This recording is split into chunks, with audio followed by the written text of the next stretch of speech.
जय श्री राधे।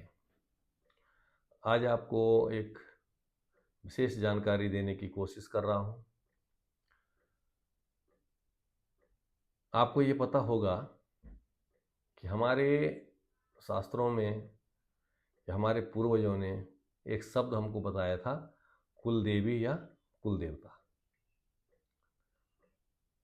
कुल देवी और कुल देवता ये हमारे परिवार में सर्वोच्च स्थान होता है देवी देवताओं का। हमारे परिवार के रक्षक होते हैं, हमारे वंश के रक्षक होते हैं। कुल यानी वंश हमारा, और ये परंपरागत चला आता है। इष्ट देव जैसे कहते हैं, इष्ट देव हम स्वयं बनाते हैं।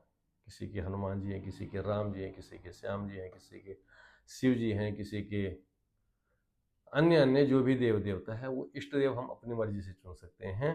किंतु कुल देवी या कुल देवता हमारे वंश परंपरा से चला आ रहा है। तो हमें अपने कुल देवी के बारे में, कुल देवता के बारे में अवश्य जानकारी होनी चाहिए। कौन है हमारे कुल देवी?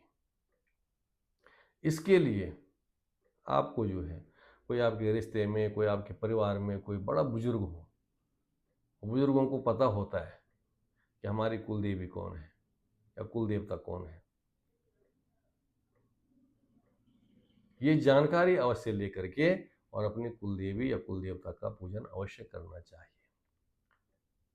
स्कंद पुराण में कहा गया है कि जब भी कोई बड़ा यज्ञ, अनुष्ठान, शादी, विवाह, मुंडन आदि कार्य कराएं तो उस समय हमें अपने कुल देवी या कुल देवता का पूजन अवश्य कराना चाहिए, और किया भी जाता है। अब जिसको किसी को पता ही नहीं है तो उसके बारे में कह क्या सकते हैं, लेकिन जिसके यहाँ पता होता है पहले ही कहा जाता है कि आपकी कुल देवी कौन है।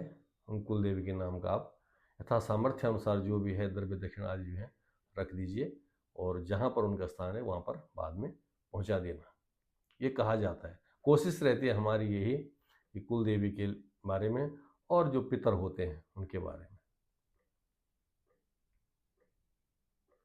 तो कुल देवी की अवश्य जो है पूजा करनी चाहिए। जब भी कोई अपने घर में आप धार्मिक एक अनुष्ठान आदि कराएं उस समय कुल देवी का अवश्य आह्वान करें।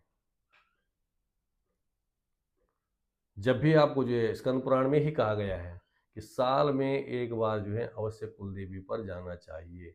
जहाँ पर आपकी कुल देवी है वहाँ पर माथा टेक के अवश्य आना चाहिए। अगर दूर है तो साल भर में एक बार, नज़दीक है तो डेली भी जा सकते हैं, हफ्ते में एक बार जा सकते हैं, 15 दिन में एक बार जा सकते हैं, वो आपकी श्रद्धा। किंतु कुल देवी को अवश्य जो है माथा टेक के यानी प्रणाम करके अवश्य आना चाहिए। इसी से हमारी जो है वंश परंपरा बढ़ती है। हमारे वंश के संरक्षक हैं देवी देवता। वो अपनी अपनी जो कुल परंपरा है, वंश परंपरा है, कोई चामुंडा को मानता है, कोई शीतला माता को मानता है, कोई शाकुंभरी को मानता है, कोई बाला सुंदरी को मानता है, कोई मनसा देवी को मानता है, कोई चंडी देवी को मानता है। वो वंश में है, वंश परंपरा के अनुसार, कुल परंपरा के अनुसार जो हमारी कुल देवी होती है उसका अवश्य हमें जो है आह्वान करना चाहिए, पूजन करना चाहिए। कहते हैं अगर जो है किसी के यहाँ जो है अगर कुल देवी की पूजा नहीं होती है तो धीरे धीरे धीरे धीरे उसका जो है वंश ह्रास होने लगता है। इसलिए यथा सामर्थ्य अनुसार जो है अपनी कुल देवी की पूजा अवश्य कीजिए, कुल देवता की पूजा अवश्य कीजिए। आपके परिवार में जो खुशहाली छा जाएगी, परिवार आपका सुख समृद्ध हो जाएगा।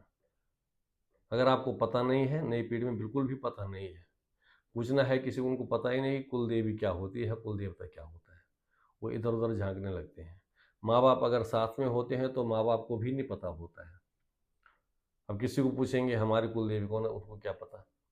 आपके वंश में कोई बुजुर्ग हो, कोई जानकार हो, उनको आप पूछिए, उनसे पता लग जाए कि हमारी कुल देवी कौन है।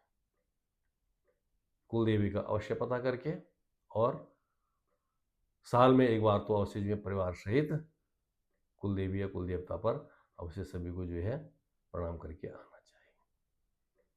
पुनः इसके बारे में आगे भी आपको कुल देवी के बारे में, कुल देवता के बारे में समय समय पर जानकारी दी जाएगी।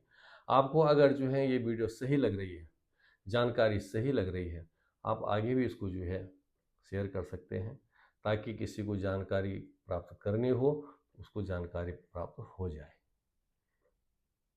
आज इतना ही। जय श्री राधे।